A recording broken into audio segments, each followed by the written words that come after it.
За орон нутгийн хамт ажиллагааны гэрээг одоо байгуулах энэ хилцээ их үйл явц бол маш чухал.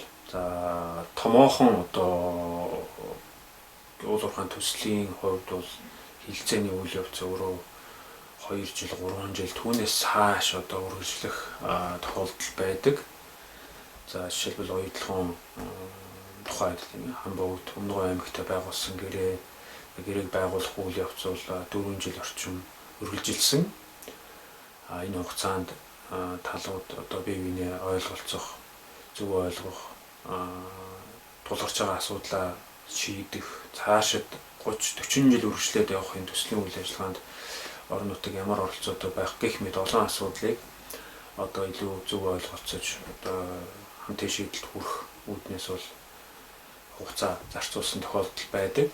За харьцангуй жижиг юм уу дунд хэмжээний одоо уул уурхайн төслүүдийн хувьд үүнээс мэдээж богино хугацаанд гэрээг байгуулах хилцээ их боломжтой. Гэвч одоо зарим орон нутагт одоо ажиглагддаг нэг өдрийн дотор юм уу 2-3 өдрийн дотор асуудлыг судлаад шууд гар үсэг зурах гэрээ байгуулах байдлаар явах нь өөрөө их зохимжгүй үр дүн багтаа гэдэг нь одоо судалгаанаас харагдаж байгаа. Тэгэхээр бол бэлтгэл үе шат түүн дээр нэмээд гэрээ байгуулах хилцээ хийх энэ үйл явцад бол цаг хугацаа зарцуулах хэрэгтэй, боломжтой бол хүч, нөөц, хөрөнгө зарцуулж аль болох одоо үр дүнтэй гэрээ байгуулахад анхаарах хэрэгтэй байна. За энэ гэрээ байгуулах хилцээ их үйл явцад юуг анхаарч болохыг бол энэ гарын авлага нэлээд одоо дэлгэрэнгүй авч үзсэн байгаа. Дандаа бодит туршлагуудаас сургамжаас та бүхэнд танилцуулсан байгаа. За энд онцолж хэлэх 3 зүйл байна.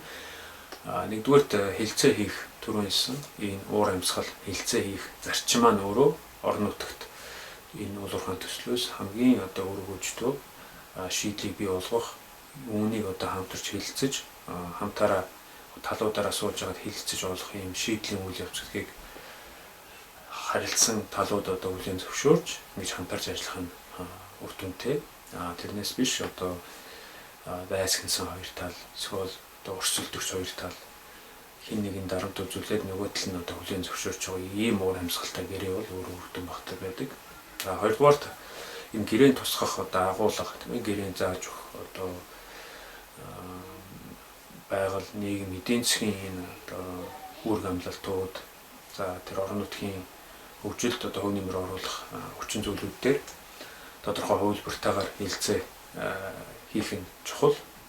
Өөрөөр орон нутгийн засаг захиргаа эдийн төлөөлөл өөрсдийн энэ гэрээнээс хүлээж байгаа хамгийн одоо шилдэг хувилбараа боловсруулах. За хэрвээ энэ хувилбараар явах боломжгүй тохиолдолд дараагийн хувилбар нь юу байх вэ гэдгийг дотроо ярилцаж шийдэж энэ хилцээнд орох нь өөрөө үр дүнтэй байдаг.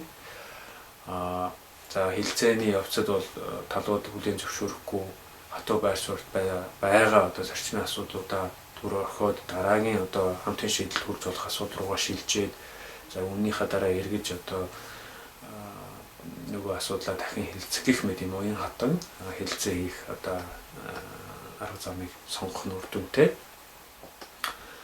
Тухайлбал одоо орон нутгийн ажлын байрыг нэмэгдүүлэх үүрэг амлалтан дээр бол аж ахуй нэгж тодорхой хатуу байр суурьтай хүлээн зөвшөөрөхгүй байгаа тохиолдолд за орон нутгаас худалдан авалт хийх, за нийгмийн шинжтэй хөрөнгө оруулалт хийх гэх мэт энэ асуудал руу илүү анхаарал хандуулах боломжтой байна уу гэх мэт гэж олон хувилбартаагаар хэлцээ хийх нь одоо орон нутагт илүү өргөжтэй байдаг.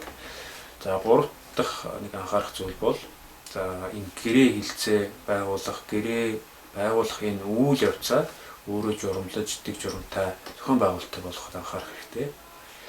Гэрээ ямар хугацаанд хийгдэхин, байгуулахын хилцээг хаана хизээ хэн удирдах явуулах уу? За хилцээ хийж байгаа энэ бүхэл агуулга протоколыг яаж хадгалж хөтлж явуулах уу? За хэрвээ тодорхой зөрчил маргаан үүсвэл түүнийг яаж шийдэж гэрээгээ зогсолтгүйгээр ингэж байгуулж хилцээ их үйл явцаа авч явах вэ гэдэг энэ дотоод журам зохицуултыг талууд гэрээг байгуулах үйл явцын эхнээс тохирч хатуу мөрдөж явах нь үр дүнтэй байдаг. Зарим тохиолдолд одоо хоёр тал ойлголцохгүйгээс болж одоо нэг тал нь одоо ажлын хэсгийн хуралдаанд суухгүй байх.